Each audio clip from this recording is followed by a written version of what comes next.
Welcome to Voyage Daily Tech, the most important news personalized for you every day, supported by Voyage.com. After listening to today's news, you'll know.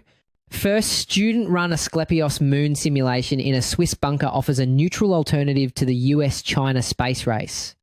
We'll analyse why this student-led initiative is a turning point and how it affects international scientific cooperation amid rising geopolitical tensions in space.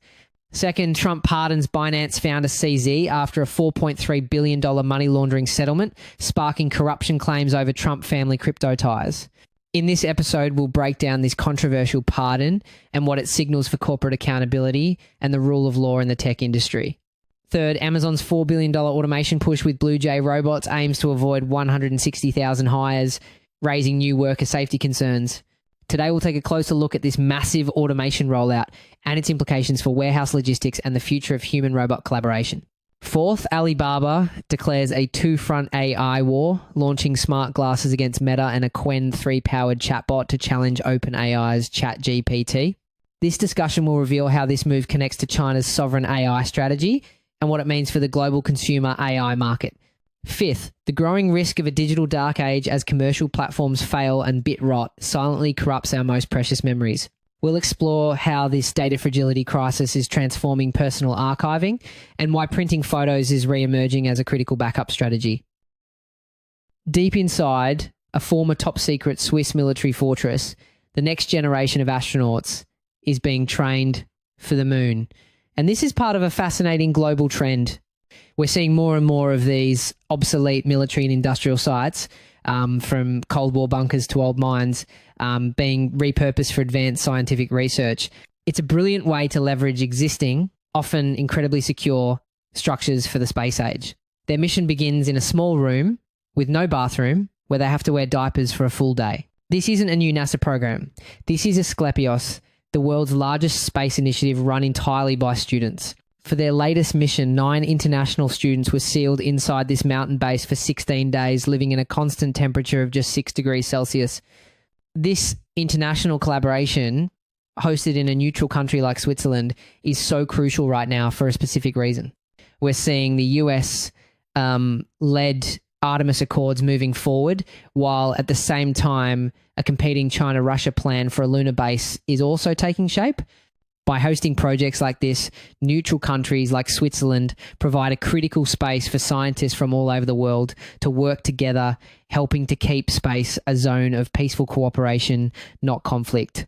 For the entire duration, they saw zero sunlight. The goal is to simulate life in a lunar base hidden inside one of the moon's lava tunnels. The students, called analog astronauts, conduct real scientific experiments on how constant darkness impacts sleep, mood, and the human body. When they leave the base for simulated moonwalks, they do it at night in full space gear, trekking through the Swiss Alps to mimic the conditions of the lunar South Pole.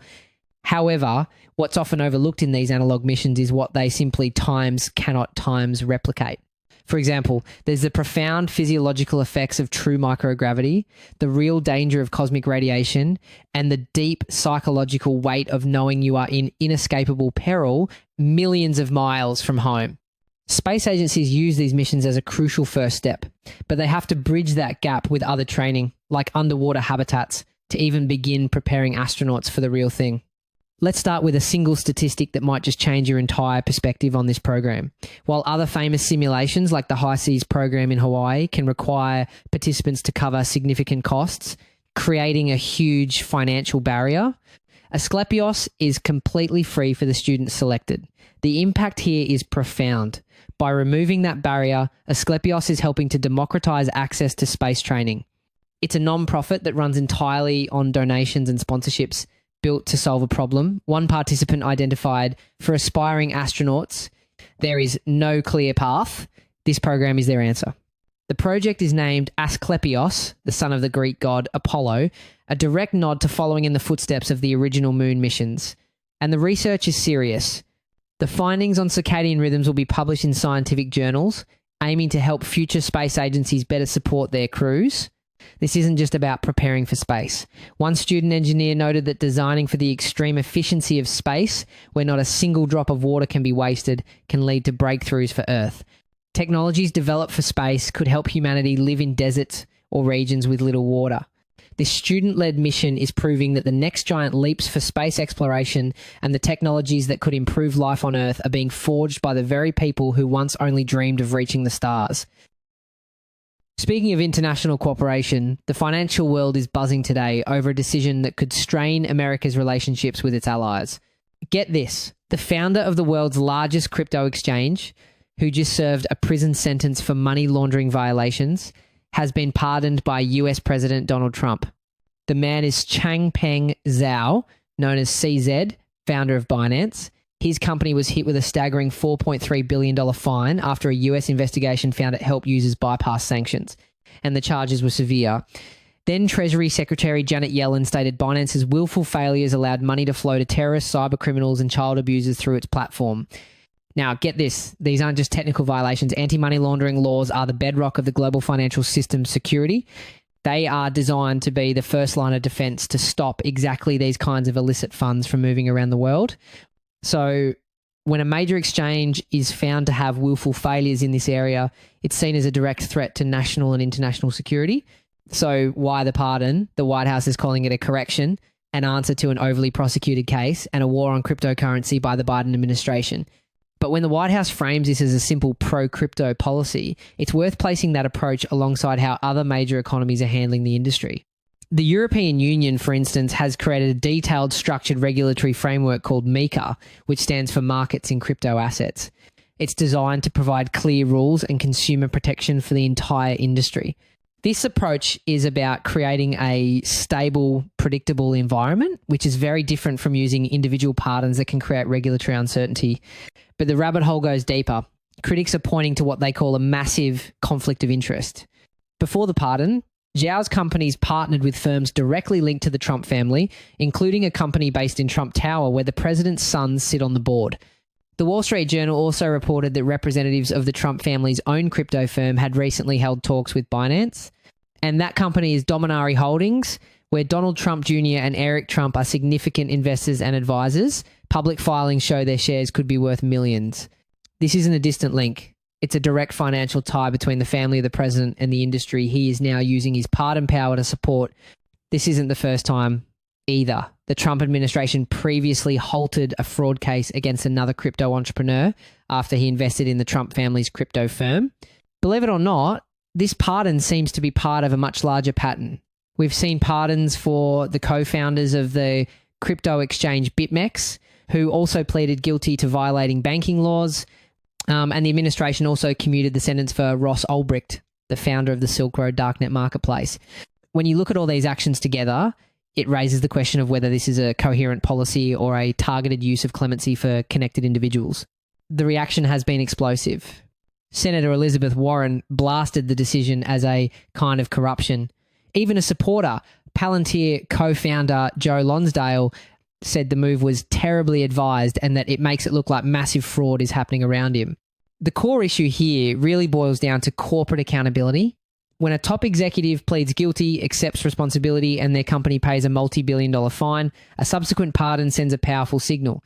It suggests that the consequences for corporate malfeasance can potentially be erased by political influence, which could seriously undermine the deterrent effect of these major legal settlements. And for the final twist, when asked about the decision, President Trump appeared not to know who Zhao was, asking a reporter, "Are you talking about the crypto person?" This pardon comes just 1 year after Zhao himself admitted his guilt, stating, "I made mistakes and I must take responsibility." But now, those mistakes, which US officials said threaten the financial system and national security, have been wiped clean. The original investigation wasn't just a US affair, it involved cooperation from international allies. Pardoning the very person they helped prosecute sends a confusing message and could damage America's credibility in enforcing global financial rules. It leaves our allies and the entire financial world wondering if the US prioritizes the rule of law or political interests. From the power of the presidency to the power of big tech, our next story looks at how Amazon's latest moves could reshape the job market for hundreds of thousands of people. Morgan Stanley just dropped a number that is an absolute bombshell. Amazon could save up to $4 billion a year by 2027. A while back, we broke down that same forecast and flagged that some analyst models suggested the upside could be even larger. the key isn't just selling more, it's a massive rollout of new automated robots. The company just unveiled its latest system, a series of robotic arms called Blue Jay. These arms are suspended from a track, grabbing and sorting items with suction cups. This new system combines what used to be 3 separate robotic stations into one streamlined workplace. And this is where the situation takes a more complex turn in the world of logistics. Before, you had modular systems, which many of Amazon's competitors still use. Think of it like a factory line where one robot picks, another sorts, and a third consolidates. What Amazon is doing with Blue Jay is creating an all-in-one system. It's a fundamental paradigm shift. By integrating all these steps into a single robotic motion, they are trying to leapfrog the competition. As we cautioned a while back though, hyper-optimized systems can also get brittle. One software bug can ripple through a tightly coupled flow. The impact is staggering. Amazon says Blue Jay can already handle approximately 75% of all items stored in its warehouses. We previously dug into why it's not 100% yet. That last 25% is the long tail of odd shapes and delicate packaging that still challenges robotic dexterity. But that's not the whole picture. There's a bombshell number on the other side of the coin. A recent New York Times investigation, citing internal documents, revealed Amazon's automation team expects to avoid hiring more than 160,000 people in the US by 2027, saving about 30 cents on every item packed. We previously described this play as hiring avoidance. Today's documents put a finer point on the per item economics. You know, this isn't just about layoffs, it's about a strategy of hiring avoidance. This is a huge deal. When a company of Amazon's scale shifts its playbook, it can signal a change for the entire economy. Research shows that Amazon's automation efforts have already led to a 20 to 25% reduction in staff needs in some warehouses. While new jobs in robotics and AI are created, the World Economic Forum estimates that while 170 million new roles could emerge by 2030, about 92 million existing jobs could be displaced, highlighting a massive need for reskilling the workforce. And as we've discussed before, many of those new roles, like robotics techs, tend to pay more, but only if workers can access the training to make that jump. Amazon immediately pushed back. A spokesperson told CNBC the documents offer an incomplete and misleading picture and reflect the perspective of just one team. Amazon publicly states that employees remain at the center of its robotics development. But the conflict doesn't end there.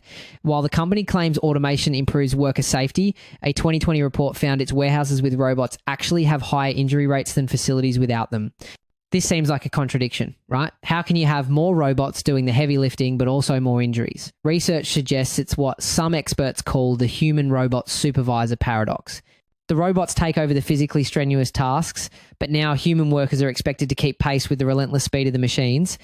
This can increase stress and fatigue, leading to new kinds of repetitive stress injuries.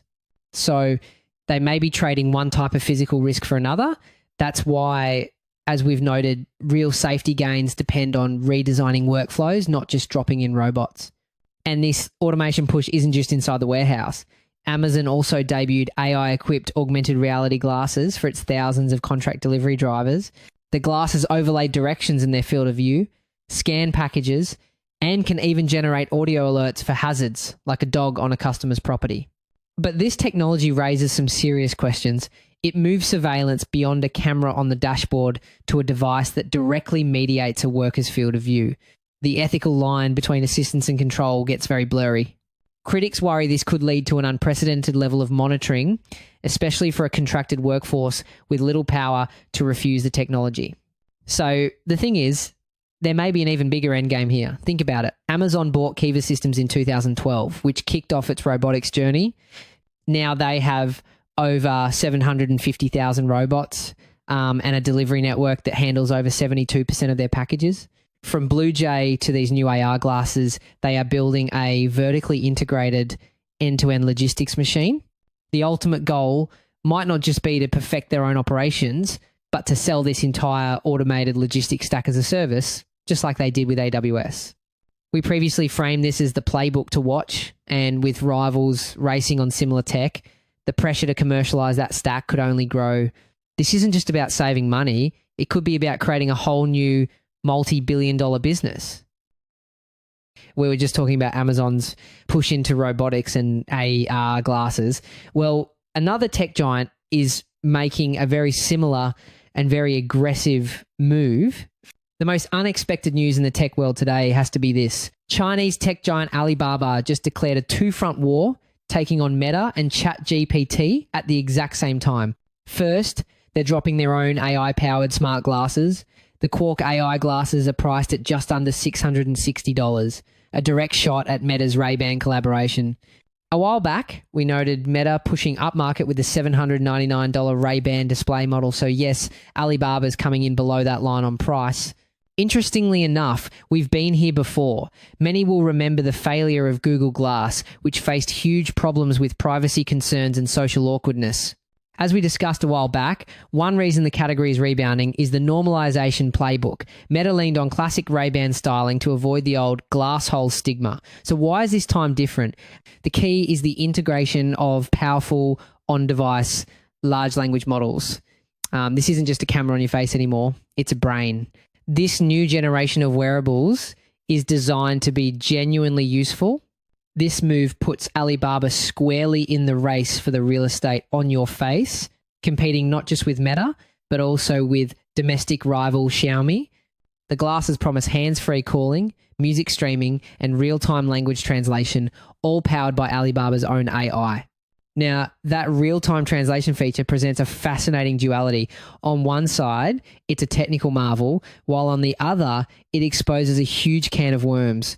For this to work, the device has to be always on, constantly listening to and processing conversations. This raises massive ethical and privacy questions.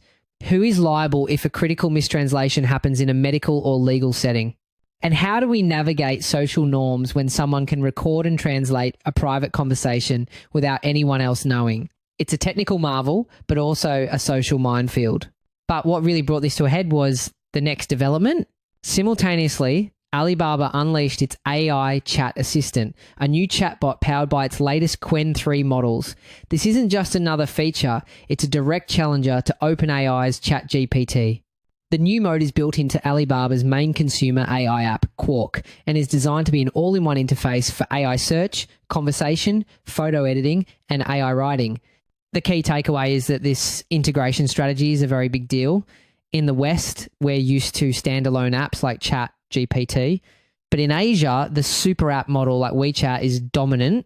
By merging its AI assistant directly into the existing Quark app, Alibaba is trying to create one of these all-in-one platforms where users never have to leave. The goal is to make the AI an indispensable part of your daily digital life. So what's the real endgame here? After all, this is a classic example of what experts are calling a sovereign AI ecosystem play. It's a strategy that is distinctly Chinese.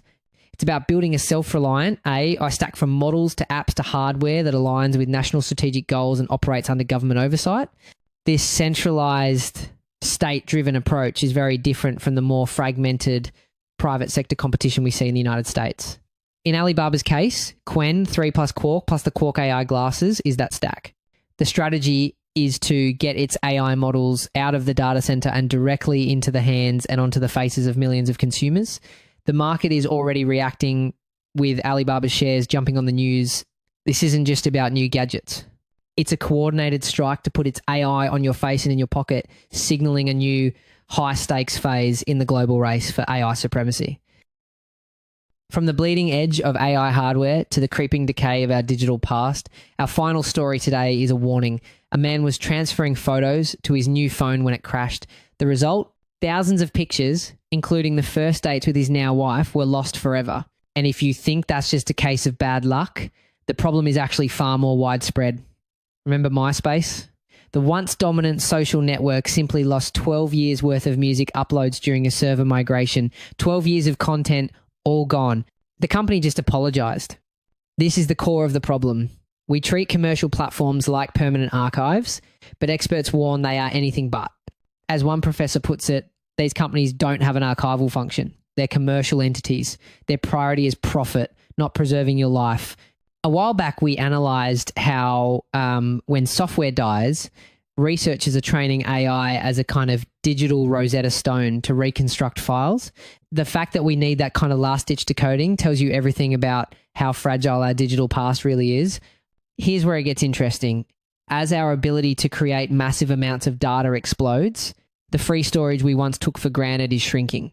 This has created what some are calling the digital hoarding economy.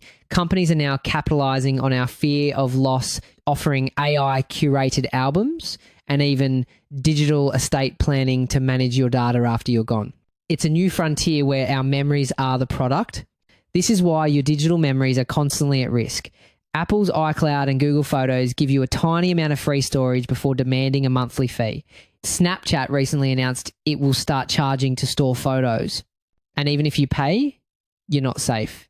One woman's iCloud account was hacked and she lost everything. Apple told her there was nothing they could do.